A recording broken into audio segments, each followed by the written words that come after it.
अमीर बेटी का सौदा। अमीर बाप की बेटी शिल्पी को मुकेश पसंद होता है, लेकिन दोनों के बीच हैसियत की दीवार खड़ी होती है। और फिर कहीं नौकरी कर लो ना, क्या हमेशा ये लोहे की सलाखों के पीछे भागते रहते हो? कितनी मेहनत करते हो। शिल्पी, नौकरी से कुछ नहीं होगा। तुम लोगों की हैसियत तक पहुंचना है तो अपना ही बिजनेस करना पड़ेगा, वरना तुम्हारे पापा किसी और से तुम्हारी शादी करवा देंगे। अच्छा, ऐसे किससे करवा देंगी? मैं तो तुमसे ही शादी करूंगी। बोल दिया तो बोल दिया, बस। मुकेश उस बेचारी को समझाता भी तो क्या। दुनिया के रीति रिवाजों से काफी दूर थी शिल्पी। भले ही बड़े बाप की बेटी, लेकिन सादगी इतनी कि क्या कहना। बेटा शिल्पी, कल तुमको देखने लड़के वाले आने वाले हैं, तैयार रहना। मैंने तुम्हारी माँ को समझा दिया है। घर के सारे नौकर चाकर को वो समझा देगी कि स्वागत कैसे करना है। कैसी बात कर रहे हैं पापा? मैं तो मुकेश से प्यार करती हूँ, उसी से शादी करूंगी। मैंने आपको बताया था ना। मुकेश किसका बेटा है? वो स्टील किंग सिंघानिया का, या वो जो बड़े ज्वेलरी वाले हैं मेहता, उनका? नहीं नहीं पापा, वो अपना ही काम करता है, लेकिन एस्टेब्लिश नहीं है अभी।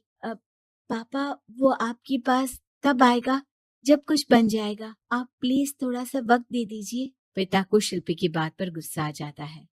वो उससे कुछ नहीं कहते और शिल्पी की माँ के पास जाते हैं। ये संस्कार देकर बड़ा किया तुमने शिल्पी को, और कैसे मैं किसी भिखारी के साथ उसकी शादी कर दूं? कौन है ये मुकेश? मैं जानती हूँ, बड़ा ही होनहार लड़का है। शिल्पी से बहुत प्यार करता है और शादी करना चाहता है। अरे ऐसे कैसे मैं किसी से भी अपनी बेटी की शादी कर दूं? कोई भी उठकर आए और कहे कि मैं शादी करना चाहता हूं तो मैं शादी कर दूं?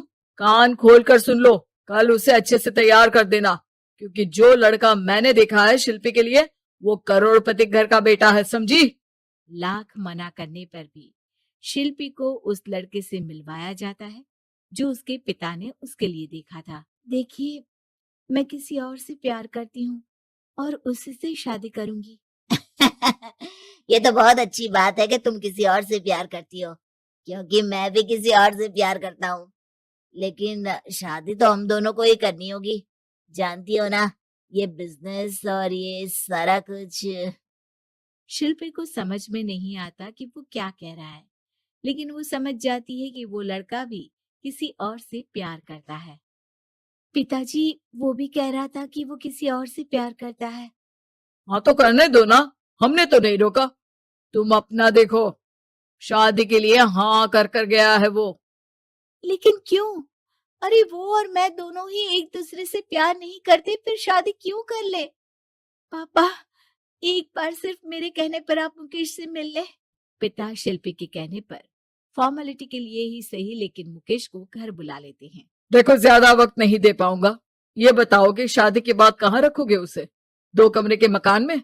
नहीं सर, मैंने 2 साल के बाद का सारा प्लान कर लिया है। मैंने आयरन इंडस्ट्री खड़ी करने के लिए पूरा ब्लूप्रिंट तैयार किया है। मेरी खुद की जगह है दादाजी की, बस थोड़ा फंड का अरेंजमेंट हो जाता तो काम शुरू कर देता। अच्छा, मतलब तुम यहाँ फंड रेज करने आए हो? मुकेश समझ जाता है कि उसके पिता शिल्पी की शादी उससे कराने के मूड में नहीं है। फंड आप कभी दे भी नहीं पाएंगे मुझे तो सिर्फ शिल्पी चाहिए। मैं उसके बिना नहीं रह सकता सर। मैं उसे बहुत खुश रखूंगा। वो तो हर पति का धर्म होता है। वो तो मैं किसी से भी उसकी शादी करा दूं, वो उसे खुशी रखेगा। लेकिन देखो, मैं ज्यादा बात को घुमाना नहीं चाहता। वो बड़े घर की लड़की है, उसे काम काज की आदत नहीं। अभी वो समझ नहीं रही, लेकिन तुम तो समझो। मैं किसी भी हालत में शिल्पी की शादी तुमसे नहीं करवा सकता। मुकेश पिता से लाख मन्नतें करता है, लेकिन वो नहीं मानते। शिल्पी की शादी उस अमीर लड़के से हो जाती है। शादी के बाद क्या हम लोग मेरी माँ के घर चले? मुझे उन लोगों की बहुत याद आ रही है। हाँ हाँ, जाओ जाओ। वैसे भी आज मैं अपनी गर्लफ्रेंड के साथ मसूरी जा रहा हूँ, तुम जा सकती हो। कैसी बात कर रहे हैं? अब हम लोगों की शादी हो गई है, आप कैसे किसी और लड़की के साथ जा सकते हैं? अरे मैंने तो तुम्हें शादी के पहले ही बता दिया था कि मेरी कुछ गर्लफ्रेंड्स है। अब प्लीज ये टिपिकल बीवी वाला रोना धोना शुरू मत कर देना। शिल्पी पिता के घर जाती है और माता पिता को सारी बात बता देती है। इतना गंदा इंसान निकलेगा, मैंने तो सोचा ही नहीं था। अरे क्यों कराई मेरी फूल जैसी बेटी की शादी ऐसे घर में। और तो क्या हो गया, शुरू शुरू में हर घर में ऐसा होता है, धीरे धीरे ठीक हो जाएगा। और वैसे भी उन लोगों के साथ हम लोगों की एक बड़ी डील फाइनल हुई है, समझी। उन लोगों से रिश्ता बनाकर रखो, तभी पैसों की बारिश होगी। पापा, अब समझ में आया कि आपने मेरे साथ ऐसा क्यों किया। मुकेश आपके सामने गिड़गिड़ा कर गया कि वो मुझे बहुत खुश रखेगा, लेकिन आपने मेरी शादी एक ऐसे लड़के से करा दी जो किसी और लड़की से प्यार करता है और शादी सिर्फ समझौते के लिए कर रहा है। पापा, मैं जा रही हूँ, लेकिन इस घर में कभी पैर भी नहीं रखूंगी। आपने मुझे सामान की तरह इस्तेमाल किया। माँ शिल्पी को बहुत रोकती है, लेकिन वो एक नहीं सुनती।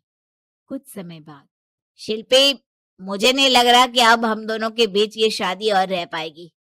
मैं किसी और से शादी करना चाहता हूँ। वैसे तुम परेशान मत हो ना, तुम्हारे पापा के साथ हम लोगों की डील जो चल रही है ना, वो नहीं रुकेगी, क्योंकि तुम बहुत अच्छी लड़की हो। ठीक है, मैं जा रही हूँ, तलाक के पेपर में साइन करके। लेकिन एक शर्त है, मैं कहाँ गई ये बात मेरे पिता तक नहीं पहुंचनी चाहिए। शिल्पी घर छोड़कर चली जाती है। वो एक नौकरी करती है और अपना जीवन खुद संभालती है। लेकिन एक दिन, शिल्पी जी, आपसे मालिक मिलना चाहते हैं। अब मुझसे क्यों? शिल्पी मालिक के कमरे में जाती है, जहां सामने मुकेश होता है। अरे आप, आपको देखकर बहुत खुशी हुई, बहुत बड़े आदमी बन गए।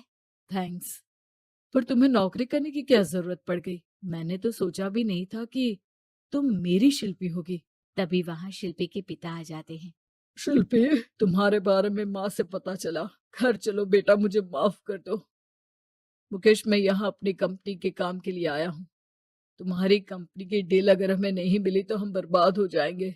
वैसे अब तुम चाहो तो शिल्पी की शादी मैं तुमसे कराने को तैयार हूँ। बस करिए पापा, ये क्या सौदा लगा रखा है आपने।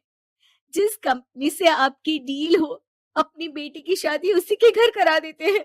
शिल्पी मुकेश से माफी मांगती है और वहां से जाने लगती है कि मुकेश उसे रोक लेता है। रुको शिल्पी, ये सब कुछ तुम्हारे लिए है। ये कंपनी, ये नाम सिर्फ तुमसे शादी करने के लिए ही खड़ा किया था। मैं आज भी तुमसे बहुत प्यार करता हूँ।